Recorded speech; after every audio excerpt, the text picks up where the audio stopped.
ግን ምን አይነት ልብ ነው ያላችሁት?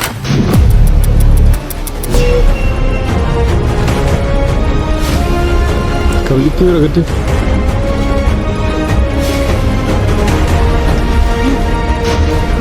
መብራን ይህን ያህል መጨካከሉ ለምንድን ነው የመጣው እላለሁ።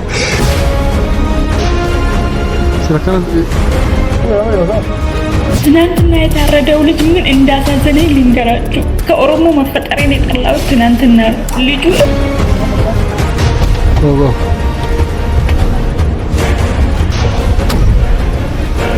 ጌታ ኢየሱስ ምን አይነት ህዝብ ናችሁ? አጎት የእነኝህን ሽማግሌዎች በወጣቶች ተካቸው እንጂ ገንዘብንም ጊዜንም ሀገሪቷንም እያባከኑ ነው ያሉት።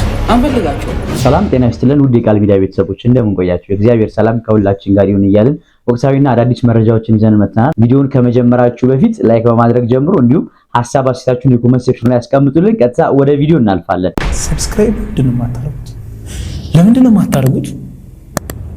አሁን ማርኩ ሁላችሁ ወገን በዚህ ዝናብ ማለት ነው ካፈሳ አምልጬ በዚህ ጧት እየሮኩ የመጣሁት ማለት ነው። እኔ 17 ዓመት ተምሬ ዞሩ ላይ ያላየ መንግስት ዛሬ ለጦርነት ሲሆን እኔ የሚያጨኝ ማን ነው? የሱ ልጅ አሜሪካ እያስተማረ እኔ የዳሪ በስርዓቱ እንዲሁ ተዳንገቴ ደፍቼ ተምሬ ዛሬ ለሞት የሚጣጣረው ማን ነው? እሱ የምሬ ነው። ምን ማለት ነው? የተማረ ሰው እንዴት ነው ታፍሶ ወደ ጦር ሜዳ የሚላከው? እኔ እኮ የተማርኩት እኮ አገሬን በእውቀቴ ላገለግል እንጂ ለጋደል አይደለም። የዛ በልጅነቴ ጦር ሜዳ አይደለም።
ምን ይሸቱማይ ባንዲራ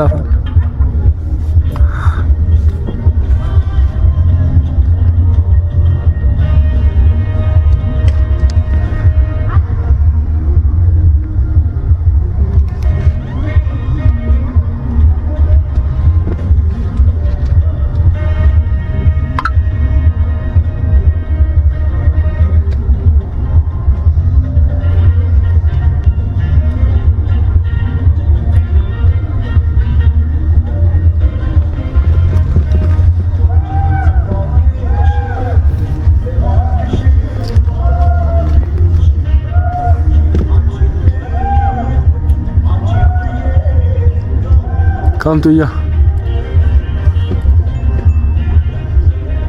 انت ايش ما نزل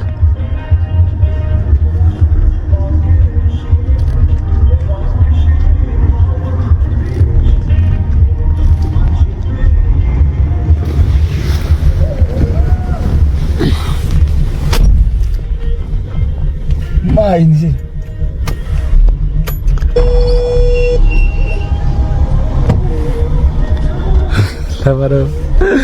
ahora te llenas ማን ይዘ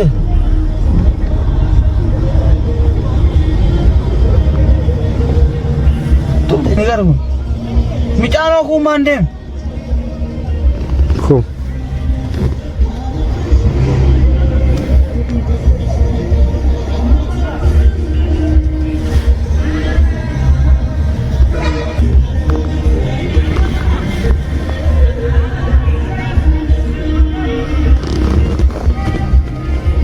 እንደ በላይ ጆሌ ቱዋኖ ማንደም ኪና ከመጨቶ እንደምሳኝ ወልቱም ትያል ከብጅት ይረገድ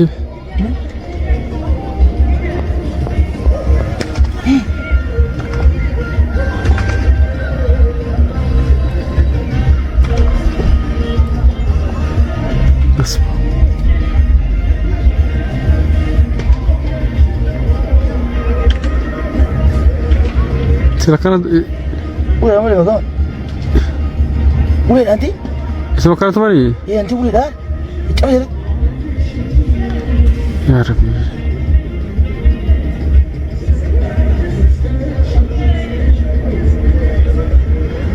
ميت كمين خرابت هنا गाड़ी से आ रही गाड़ू ये आते हैं बका ये सारा ये इसना बका गो መብራን ይህን ያህል መጨካከሉ ለምንድን ነው የመጣው እላለሁ። ፖለቲካ አልወድም፣ ምክንያቱም ፖለቲካ ሰው ይበላል፣ ፖለቲካ በቃ ህዝብ ይበላል። እኔ ግን ይቅርታ አድርጉልኝ ይህ ቪዲዮ ስራ በቃ ትግራይ ናፈቀኝ፣ በቃ ሰላም ናፈቀኝ። እግዚአብሔርን ባርሴን እንኳን ማርያም ሄጄ እንዳነሳለም በምክንያቶች እየቀረው ልጆች አክሱም ውሰደን ይሉኛል። እንዴት አድርጌ ልውሰዳቸው? ብዙ ዓመት የጠየቁኝ፣ አሁን ጠዋት ስነሳ ጠየቁኝ። አክሱም ሄደን ማርያም እንሳለም አሉኝ። እንዴት ስረስታችሁት ነው? የትግራይ ህዝብ አይናፍቃችሁም? እንደ ትንሽ ሰላም ጠማን። በቃ ሰላም ካልሆነ እንዴት እንሄዳለን? ሰላም ናፍቀን። ትናንት የኢትዮጵያ ስር መሰረት ትግራይ ነች የተባለችው መሬት አሁን ሰላም ናፈቃት። በቃ ሰላም ስጡ። እግዚአብሔርን ልጆቼ እየጠየቁኝ ነው። ልጆቼ አንድ ቀን እንኳን ህዳር ጭኖ ወስጄ ማሳለም እፈልጋለሁና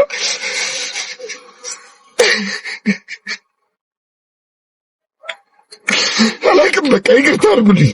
ይሄ ግን በቃ ወደ ህዝብ አድርሱት ከልቤ። በቃ የመጨረሻ ቪዲዮ ሊሆን ይችላል። በቃና በጣም ተሰምቶኝ ነው የሰራሁት። ልጆቼ በእኔ ተነስተው አክሱም ጽዮን ማርያም እንሳለም መብርሃንን ማርያም አክሱም በጣም ነው የከፋኝ። በቃና በቃ ብዙ ነገሮች አሉ፣ ብዙ ችግሮች አሉና ፕሊስ በቃ አዲስ አበባ መጥቶ የሚለምነው የኢትዮጵያ ስር መሰረት የመጀመሪያው የጥንት ምን ልበል በቃ ያደገችበት ወይ ደግሞ ጥንታዊቷ ከተማ አክሱም ናት። ትግራይ ከተማ ውስጥ ትገኛለች። እንደዚህ ነው ብዙ ነገር ሲባል እንሰማለን ስለ ትግራይ። ግን አባዬ ለምንድን ነው የሚለምኑት አሉኝ። ለምንድን ነው የሚለምኑት አሉኝ። በቃ ልጆቼ አክሱም ጽዮን ማርያም ውሰደን ትውልድ ሞታለች። እናቴ ናፈቀችኝ ማርያምን። እናትና አባት የለኝም። አንድ ቦታ መወዳት በቃ መብርሃንን ብቻ ነው። በቃ መብርሃንን ነብራችሁና ፕሊዝ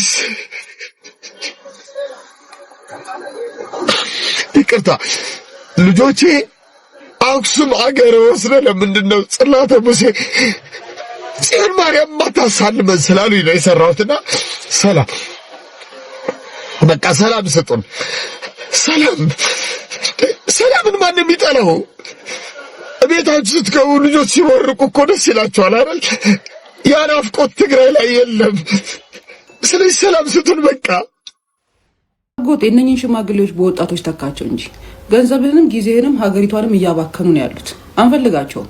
የዛሬ 50 ዓመት ችግር ነው አሁን እያወሩ ያሉት። ኦልሬዲ እሱ እኮ ጊዜ አልፏል። እነሱ ደግሞ እዛ ውስጥ ደርቀው ቀርተዋል። ወጣቱን ነው መያዝ ያለብህ። ወጣቱ አሁን ያለውን ችግር መፍትሄም ያውቃል። እነኚህ ሰዎች አበል መብላትና ሆዳቸውን መሙላት ነው የሚያውቁት።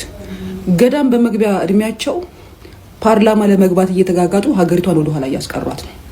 ወጣቱን ወደ ፊት ለፊት አምጣ። ከየክልሉ ተወካይ መሆን ያለበት ወጣት ነው። ሀገርን መወከል ያለበት መምራትም ያለበት ወጣት ነው። ዲስታይ እነኚህ ሰዎች የወጣትነት እድሜያቸውን ሲጨፍሩ የባከነ ጊዜያቸውን ትልቅ ስራ እንደሰሩ እንድናስብላቸው ሳምሶናይት ይዘው ሱፍ ስለለበሱ ትልቅ የሆኑ መስለው እንድናከብራቸው ፈልገው ከሆነ ኖ ኢቭን አሁን ኢትዮጵያ ያለችበትን ልማትና ለአይን እንኳን ያላትን መስህብ እህል አይደል ከሚሉ ሰዎች ጋራ እንዴት አብረን መዝለቅ እንደምንችል አናቅም። የተማረ ወጣት አለን፣ መስራት የሚችል በጣም ብዙ ወጣት አላት ኢትዮጵያ። ራሷ ኢትዮጵያ ከወጣቱ ቁጥር አንጻር ወጣት ሀገር ስለሆነች በሽማግሌ የምትመከርም የምትመራም አይደለችም። ወጣት አስገባበት። ያጥፉም ያልሙ አትሊስት በሀገር ግንባታ ላይ የሚሳተፍ ወጣት ሽምግልናው የሚያማረ ነው። እነኚህ በወጣትነታቸው ታኮ ጫማቸውን አድርገው ቬል ሱሪ አድርገው ሲደንሱ ከረሙ እና ምንም ጥቅም የሌላቸው ሰዎች የመጨረሻ እድሜያቸው ላይ ስራ የሰሩ እንዲመስላቸው ኢጓቸውን ለማከምና እኛንም ለማደናቀፍ መስመር አይሰጣቸው እባክህ። ኢትዮጵያ ትልቅ ተስፋ ያላት ሀገር፣ መጻኢ ጊዜዋ እጅግ ያማረ መሆን የሚችለው እንደራሷ ወጣት የሆኑ ሰዎች ቦታውን ሲይዙ ነው። ምንድነው የሚመስሉት? በቃ ሃይማኖት አላቸው እንዳየዋቸው ሁሉም የወገኑት ሃይማኖት አለ። ስለዚህ በሃይማኖታቸው ይሂዱና ጸሎት ያርጉ። ኦልሬዲ የእድሜያቸው ማብቂያ ላይ ስለሆነ ያሉት ንስሐ ይግቡ፣ ከፈጣሪ ጋር በቂ ግንኙነት ያደርጉ፣ ሜዲቴት ያደርጉ፣ ይስገዱ፣ ይጸልዩ፣ ይጾሙ፣ ከፈጣሪ ጋር ይገናኙ። የባከነ ጊዜ አይኖራቸው። ቦታውን ለወጣቶች ይስጡት። አጎቴ የምሬን ነው የምነግርህ። ከወጣት ጋር ስራ። እነኚህ ሽማግሌዎች ሁሉንም ነገር ወደኋላ መጎተት የደርግና የኃይለ ሥላሴ ስህተት ሁሉ አሁን ያለ ይመስላቸዋል። ባይዛዊ እና እንሳትም እንስራም ምን እንበልም እነኚህ ሽማግሌዎች ወደዛ እስካላሉና አቻ ሀገር በወጣት መመራት እስካቻለች ድረስ ድህነቷ ይቀጥላል። አስተሳሰባቸው ኦልሬዲ ድህነት ብቻ ነው ያለው። ማምረት የሚችለው ችግር ብቻ ነው የሚያወሩት። መፍትሄ የላቸውም። ባይዛዊ ሁልጊዜ ችግር ብቻ ነው የሚያወሩት። የሆነ ነገር ትመጣለህ፣ ችግር ያወራሉ። እንዳይሳካ ነው የሚያደርጉት። ባይዛዊ የትኛውም ነገር ለመስራት ስትነሳ ያው አንተም ታውቀዋለህ፣ ተያይዞ ጎን ለጎን ተግዳሮት ይኖረዋል። ተግዳሮት ብቻ የሚያዩ ሰዎችን በሀገር ጉዳይ ኃላፊነት መስጠት ስተት ነው። ወጣት ችግሩን የሚያውቃል፣ መፍትሄውን የሚያውቃል። ምክንያቱም ከረንትሊ አሁን ያለውን ነገር ስለሚያውቅ። እነሱ አሁን የአሁኑን ጊዜ እኮ አይረዱት። ኦልሬዲ የአሁኑን ጊዜ ዲመናይዝድ አድርጎታል። መፍትሄ እየፈለጉ ያሉት አጼዎቹ ለሰሩ ስተት ነው እና አሁን እነሱ የሚያጸድቁት ነገር ደግሞ ለቀጣይ 50 ዓመት ለኛ የቤት ስራ ነው የሚሆንበት። አይነት ልብ ነው ያላችሁት? በእግዚአብሔር ምን አይነት ልብ ነው ያላችሁት? ኧረ በጌታ በኢየሱስ ምን አይነት ህዝብ ናችሁ? ወይኔ በኢየሱስ እኔ ተንቀጠቀጥኩኝ። ይህንን ቪዲዮአችሁ መቆም ነው ያቃተኝ። ምን አይነት ፍጡር ናችሁ?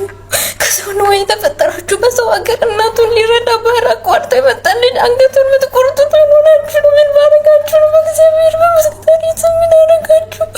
ወይኔ ብስማ ወይኔ ኢትዮጵያዊነቴ የተረገመ ይሁን። ኢትዮጵያዊ ሆኜ የተፈጠርኩ ቀን የተረገመ ይሁን። ወይኔ ለእናቴ አንድ ነኝ እያለ ገደሉት፣ ቆረጡት። ረብስዋ መንፈስ ቅዱስ ምን ጉድ ናችሁ? ረብስዋ ምን አይነት ጭካኔ ነው በሰው ሀገር በዚህ ልክ ኧረ ኢየሱስ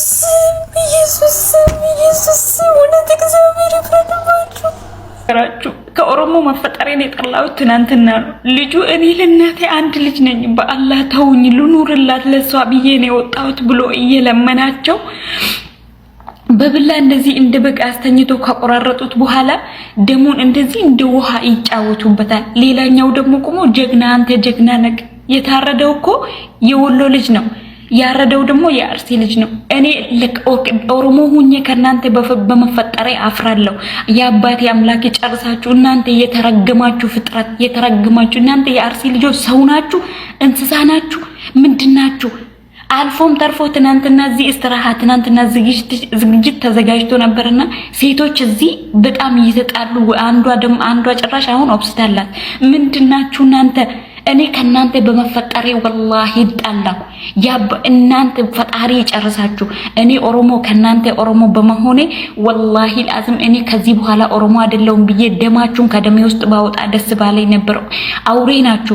አውሬ ናችሁ የአርሲ ልጆች ምንድናችሁ? ልጁ እኮ ህፃን ልጅ ነው፣ በልቶ ያልጠገበ ልጅ እንደዚህ ለእናቴ ልኑርላት ብሎ እየለመናችሁ እንደዚህ አስተኝታችሁ ስደት ዓለም ላይ ስታርዱት ምንድናችሁ? ይሄ ጀግንነት ነው? ሩዝና ዶሮ ጠግባችሁ እናንተ ወደ ገጠር እንደዚህ ሳውዲ አረቢያ ላይ የሰው ልጅ እንደዚህ የምታረጉት እናንተ የምር ሰው ናችሁ? ምንድናችሁ እናንተ? አረ ወላሂ እኔ ከዚህ በኋላ እንዴ የአርሲ ልጆች ሰው አይደላችሁም። እባብም እኔ እባብነት ራሱ ለብሱ መድረስ የነበረበት ነው።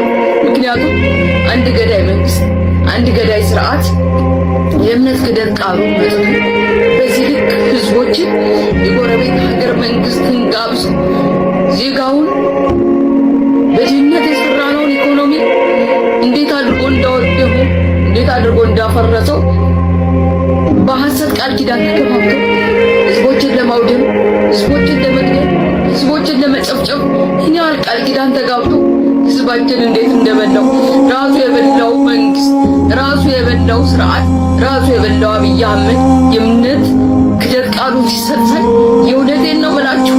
ዛሬ ነበር ለትግራይ እናት፣ ዛሬ ነበር ለአማራ እናት ነጠላን ዘቅዘቅ አድርጎ ለቅሶ መድረሱ። የእውነት ነው የምላችሁ በጣም ይከፋል። ይህንም ስናገር ተጸጽቶ አይደለም፣ የእውነት ተጸጽቶ አይደለም። አቅሙ የለኝም ይህን ቪዲዮ ለመስራት።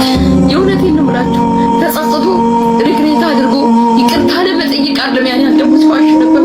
ሌላ እልቂት፣ ሌላ ፍጅት፣ ሌላ ጎረቤት ሀገር ጋር ደግሞ ፍጅት፣ ሌላ ቁጭት ይዘን እንድንነሳ፣ ሌላ አማራ ለና ትግራይ ህዝብ ላይ እናቶች ላይ ፍጅት ወንጀልን ይዞ ነው ትናንትም ይዞ የመጣ ሌላ እልቂት ነው ይዞ የመጣ። እኔ የአብይ አህመድን የአብይ አህመድን ስርዓተ መንግስት ሳየው እየተነገረኝ ያደግኩበት የገድለ ጊዮርጊስ ታሪክን ያስታውሰኛል።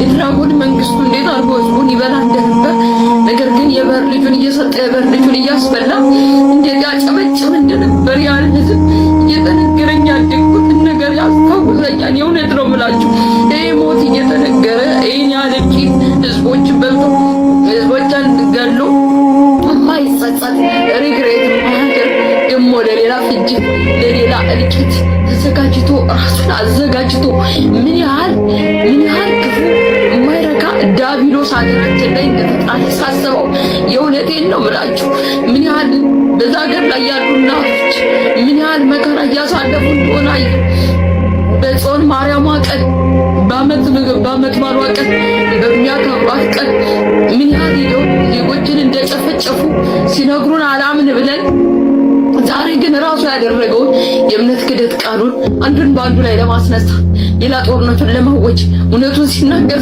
የእውነቴን ነው የምላችሁ በጣም ይከፋል። በጣም ያለቀሱ አሁንም ቢሆን ከዛ መከራ ምን ወጣበት ናለም ይዋቸው ያለው ለሌላ እልቂት እንድንዘጋጅ ነው። ለሌላ ብንሰርክም ባንሰርክም እንኳን ክርስቲያኖን መሬት